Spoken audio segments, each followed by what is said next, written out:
with our chief national security correspondent, Jim Sciutto. He's in Manila right now in the Philippines. He has an exclusive report on that confrontation between the Chinese military and a U.S. spy plane. Jim, tell our viewers what happened.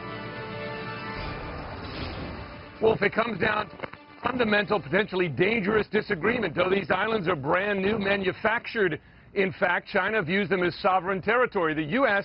views them as international waters, international airspace, and it demonstrates that, as it did today, by flying over them, sailing nearby them. Chinese protests getting louder, U.S. moves getting bolder. The tension there escalated. Foreign military aircraft. This is Chinese Navy. You are approaching our military alert zone. Leave immediately. High above the South China Sea, the radio crackles with a stern warning. Go, go! The source of dispute appears on the horizon seemingly out of nowhere. Islands, man-made by China, hundreds of miles from its coastline. So when's the last time you went up? CNN got exclusive access to classified U.S. surveillance flights over the islands. 80 knots. Check. The first time journalists have been allowed on an operational mission by the state-of-the-art P-8A Poseidon, America's most advanced surveillance and sub-hunting aircraft.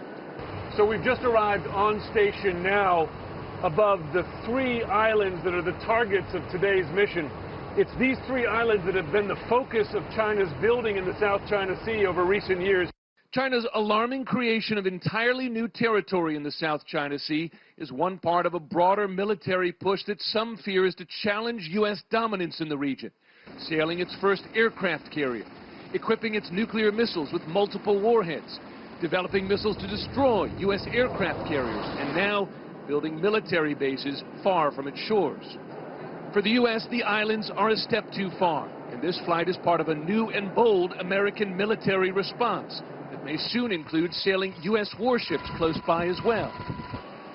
In just 2 years, China has expanded these islands by 2,000 acres, the equivalent of 1,500 football fields and counting, an engineering marvel in waters as deep as 300 feet. You're a military man. You look at this, is there any doubt that that is a future military installation? It appears to be build-up of military infrastructure, and not to mention we were just challenged probably 30 minutes ago, and the challenge came from Chinese Navy, and I'm highly confident it came from ashore on this facility here. What used to be the Fiery Cross Reef now has early warning radar, an airport tower, and a runway long enough to handle every aircraft in the Chinese military. Some are calling it China's unsinkable aircraft carrier. These videos of the islands, taken from the P-8's advanced surveillance cameras, never before declassified. In a sign of just how valuable China views them, the new islands are already well protected. There's obviously a lot of surface traffic down there, Chinese warships and Chinese Coast Guard ships. We heard the proof. The Chinese Navy ordering the P-8 out of the airspace not once, not twice, but 8 times on this mission. This is the Chinese Navy. This is the Chinese Navy. Please go away quickly. And like the surveillance videos, the audio of these warnings never before shared with the public. You heard over the intercom, Chinese Navy. This is the Chinese Navy. And what was interesting is that there were also civilian aircraft. There was a Delta flight on that same frequency that when it heard that challenge, it piped into the frequency to say, what's going on? The Chinese Navy then reassuring them, but as the flight crew tells me, that can be a very nerve-wracking experience for civilian aircraft in the area. And the more China builds, we're told, the more frequently and aggressively it warns away U.S. aircraft. This is a dredger actually pumping sand from under the water on top of an area they're trying to build up land. And we see this every day. So I think they work weekends when they're doing this because 24/7. It happens. We see it all the time.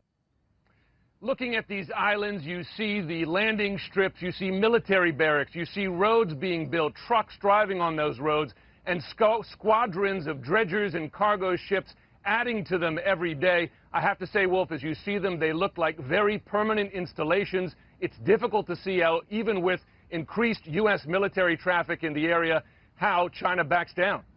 Jim, why the increased concern about all of this right now? Because I know there is intense concern at the highest levels of the United States government.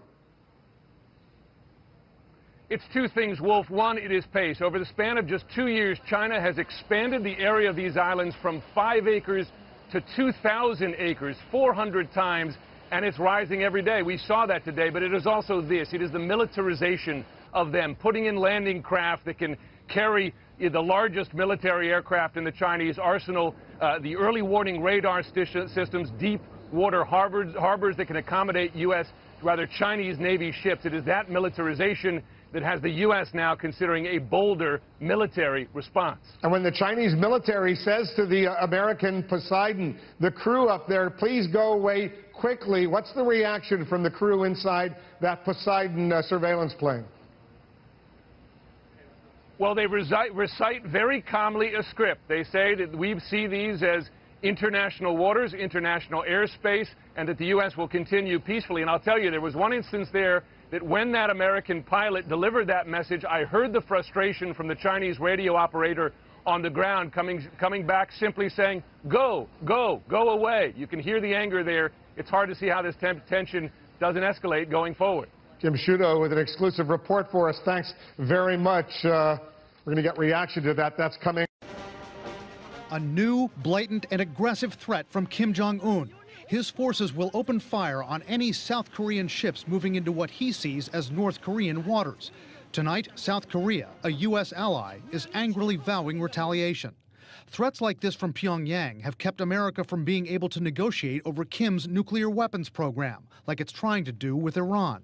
CNN has learned during the 2 years of America's obsessive attempts to prevent Iran from building even one nuclear bomb, North Korea has been greatly expanding its ability to make the nuclear explosive materials that it needs to make nuclear weapons.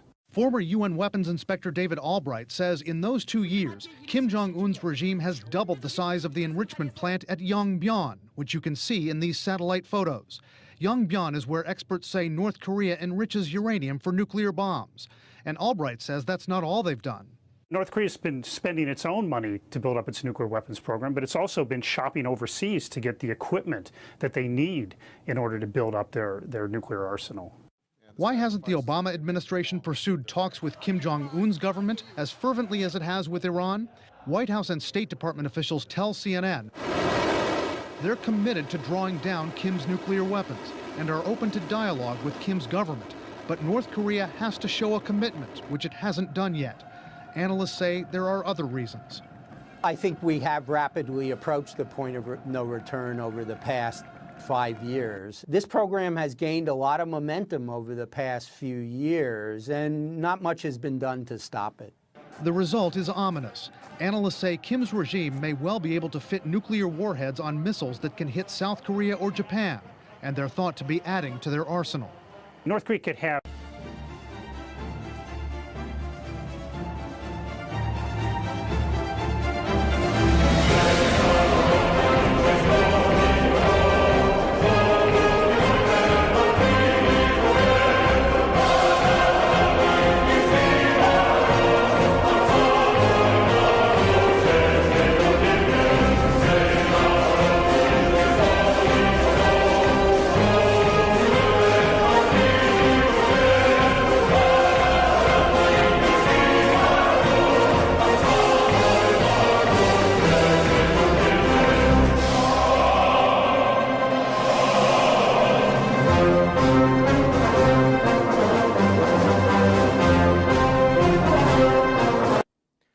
Until now, the Kremlin has insisted that its annexation of Crimea in the middle of March last year was purely a reaction to a referendum that was staged there, in which apparently 97% of the population of Crimea voted to become part of Russia. Now that position has changed. Vladimir Putin on state television as part of a documentary marking a year since Crimea became part of Russia, saying that in fact this was part of a pre-planned plan which was discussed some weeks before the referendum took place. Take a listen.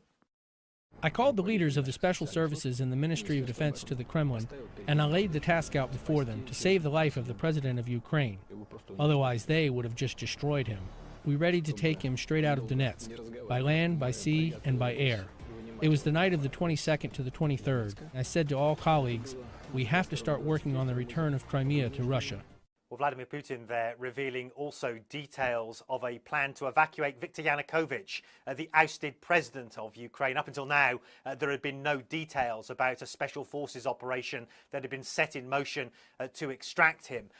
It's not the first time, I have to say, that Vladimir Putin has, how shall we say, revised his idea, revised what happened in the past, the steps that have been taken. You remember on February the 27th of last year when armed men dressed in full uniform started to take over key government installations in Crimea. The word from the Kremlin back then was that these are not Russian forces, these are purely self-defense groups that have assembled ad hoc on the ground. He then subsequently admitted that they were in fact Russian regular forces sent in to back the locals. And so, again, it's not the first time that Vladimir Putin has changed his story. And I suppose it raises the question, will he change his story again over other details? For instance, the deployment of Russian forces in Ukraine, in eastern Ukraine, which he categorically denies at the moment. Will that story change in the